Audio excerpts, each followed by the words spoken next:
Lying Awake by Charles Dickens. My uncle lay with his eyes half closed and his nightcap drawn almost down to his nose. His fancy was already wandering and began to mingle up the present scene with the crater of Vesuvius, the French opera, the Colosseum at Rome, Dolly's Shoe House in London, and all the frugal of noted places with which the brain of a traveller is trained. In a word, he was just falling asleep. Thus that delightful writer, Washington Irving, in his Tales of a Traveller. But it happened to me the other night to be lying, not with my eyes half closed, but with my eyes wide open, not with my nightcap drawn almost down to my nose, for on sanitary principles I never wear a nightcap, but with my hair pitchforked and tousled all over the pillow, not just falling asleep by any means, but gallantly, presently, and obstinately broad awake. Perhaps with no scientific intention or invention, I was illustrating the theory of a duality of brain. Perhaps one part of my brain, being wakeful, sat up to watch the other part which was sleepy. But whatever it may, something in me was a desire to go to sleep as it possibly could be, but something else in me would not go to sleep, and was in no stain as George III. Thinking of George III, who I devoted his paper to my train of thought as I lay awake, most people lying awake sometimes, and having some interest in the subject, put me in mind of Benjamin Franklin, and so Benjamin Franklin's papers of the art of procure pleasant dreams, which would seem necessarily to include the art of going to sleep, come into my head. Now, I often used to read that paper when I was a very small boy, and as I recollect everything I read when as perfectly as I forget everything I read now, I quoted, "Get out of bed, beat up and turn your pillow, shake the bed clothes well with at least 20 shakes, then throw the bed open and leave it cool. In the meanwhile, continue undressed, walk about your chamber. When you begin to feel the cold air unpleasant, when you return to your bed, you will soon fall asleep, and your sleep will be sweet and pleasant." Not a bit of it. I performed the whole ceremony, and if it were possible to me to be more sans-eyed than I was before, that was the only result that came of it. Except Niagara. The two quotations from Washington Irving and Benjamin Franklin may have put in my head by an American association of ideas. But where I was, the horseshoe fall was thundering and tumbling in my eyes and ears, and the very rainbows that I left upon the square, when I really didn't last look about it, were beautiful to see. The night light being quite as plain, however, and sleep seeming to be many thousand miles further off than Niagara, I made up my mind to think a little about sleep, which I no sooner did when I wailed off in spite of myself to Drury Lane Theatre, and where I saw a great actor, a dear friend of mine, whom I had been thinking of in the day, playing Macbeth, and heard from his ever-stuffing the death for each day's life, as I have heard him many a time the days that are gone. But sleep, I will think about sleep. I am determined to think within the way I went on about sleep. I must hold the word sleep tight and fast, and I shall be off at a tangent in half a second. I feel myself uncountable strain already into clear market. Sleep, it would be curious, as illustrating the equality of sleep.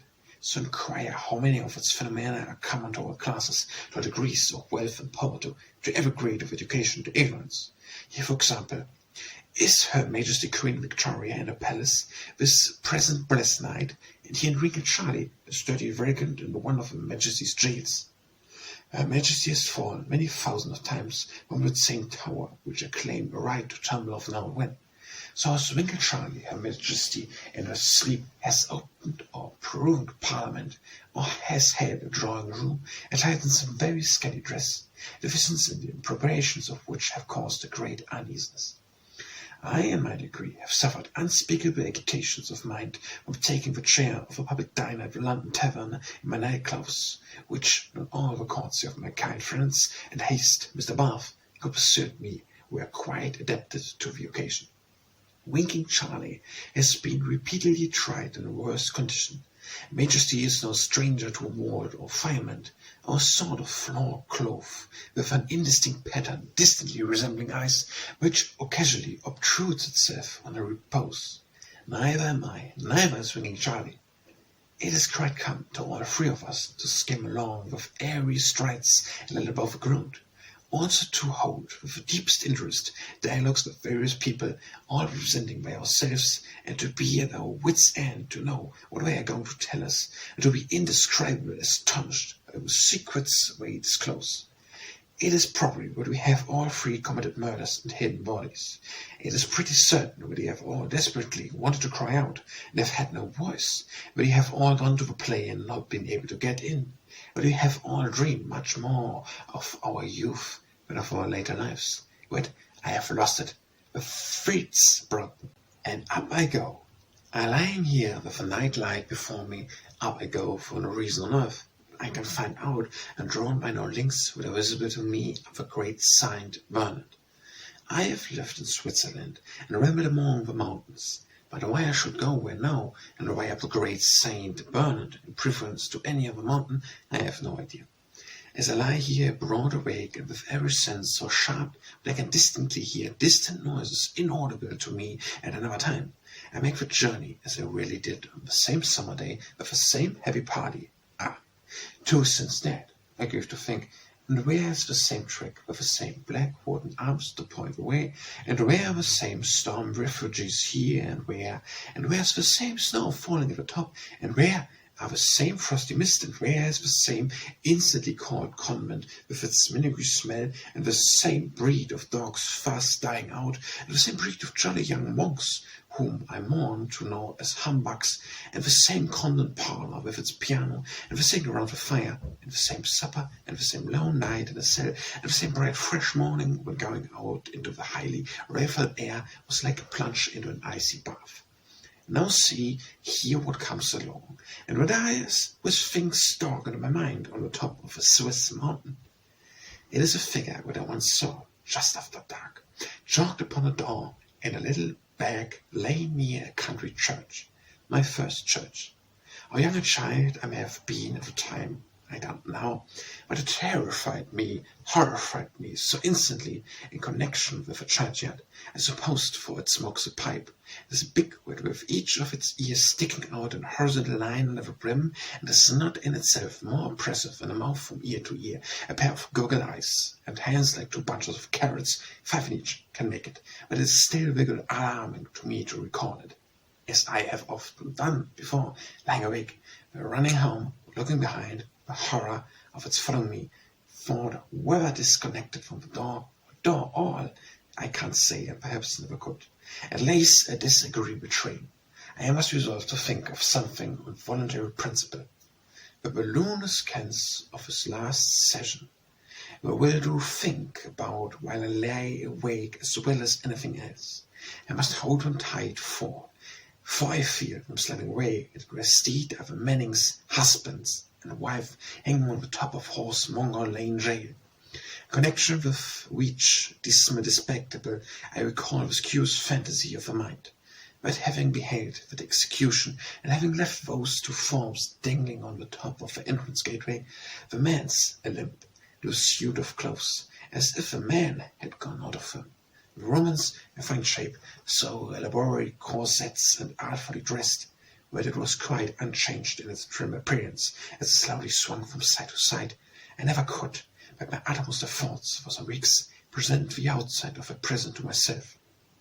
But the terrible impression I had received continually obliged me to do, without presenting it with the 2 fingers still hanging in the morning air, until, strolling past the gloomy place one night when the street was deserted and quiet, and actually seeing that the bodies were not there, my fancy was persuaded, as it were, to take them down a barrel within the presence of a jail where we have lain ever since. The balloon scans of last session let me recall them up. There were the horse, the ball, the parachute, and the tumbler hanging on, chivy by his toes, I believe, below the car. Very wrong indeed, and decisively to be stopped.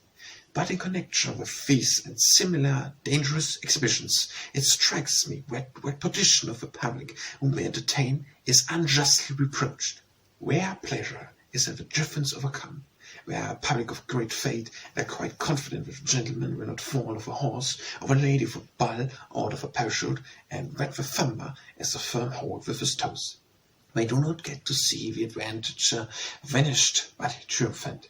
There is no parallel in public combats between men and beasts, because nobody can answer for the particular beast unless it were always the same beast, in which case it would be a mere stage show, which the same public would go on the same stage of mind to see, entirely believing in the brute being before and safely subdued by man. But we are not accustomed to calculate hazards and dangers with any nicety. We may know from their rash exposure of themselves and overcrowded steamboats and unsafe convenience in places of all kinds.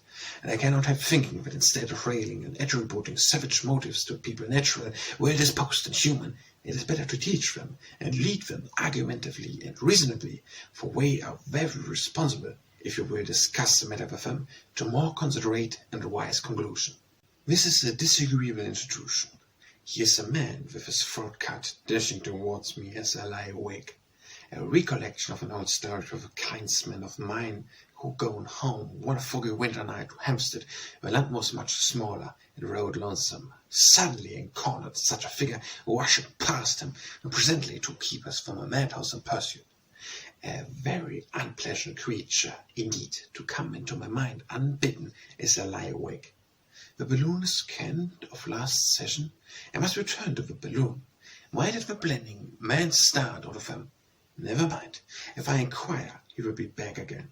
The balloons, this particular public, have inherited a great pleasure in the contemplation of physics difficulties overcome, mainly, as I take it, because the life of a large majority of them are exceedingly monotonous and real, and further are struggling against continual difficulties, and further still, because anything in the form of accidental injury or any kind of illness or disability is so very serious in their own sphere. I will explain this seeming paradox of mine. Take the case of Christmas pantomime. Surely nobody supposes that a young mother in the pit, who falls into fits of laughter with babies boiled or set upon, would be at all diverted by such an occurrence of a stage. Nor is the decent workman in the gallery, who is transported beyond the ignorant presence by the delight with which he sees a stout gentleman pushed out of a two-pair of stair window, to be slender by the suspicion where he would be in the last entertained by such a spectacle in any street in London, Paris, or New York. It always appears to me that the secret of his enjoyment lies in the temporary superiority and to the common hazards and missions of life. In seeing casualties attended with a real occur with bodily and mental suffering, tears and poverty happen through a very rough sort of poetry without the least harm being done to anyone. The bitterness of distress and find to mine being so broadly humorous as to be no pretence at all. Much as in the comic fiction I can understand the mother with the very vulnerable baby at home, greatly relishing the unvulnerable baby on the stage, so in the human reality I can understand the man who is always able to fall off a scaffold in his working jacket and to be carried to the hospital, having an infinite admiration and of a radiant personage in spangles who goes into the clothes upon a ball or upside down, and who, he takes it for granted, not reflecting upon the thing, has by uncommon skill and dexterity conquered such mischanges as those to which he and his acquaintance are continually exposed. I wish Morgan and Paris would not come here as I lie awake, with its ghastly beds and the swollen citron's clothing hanging up, and water dripping all day long upon whatever swollen citrus something in the corner, like a heap of crushed over-ribs fix what I have seen in Italy. And this distilled remark comes back again at the head of a proceeding of forgotten ghost stories. This will never do. I must think of something else as I lie awake. Like that serious animal in the United States. You recognize the colonel who was such a dead shot? I'm a gone coon. Who shall I think of? The late brutal assault? Very good subject. The late brutal assaults. Fond weather, supposed I should see, here before me as I lie awake, the awful phantom described in one of those ghost stories, who, as a hairdresser showed, was always seen looking in front of a certain glass claw as a certain dead hour. Whether in such a case it will be the least consultation to me to know on philosophical grounds that it was merely my imagination, is a question I can't help asking myself by the way. The late brutal assaults. I strongly question the expedience of advocating the arrival of ripening for most crimes.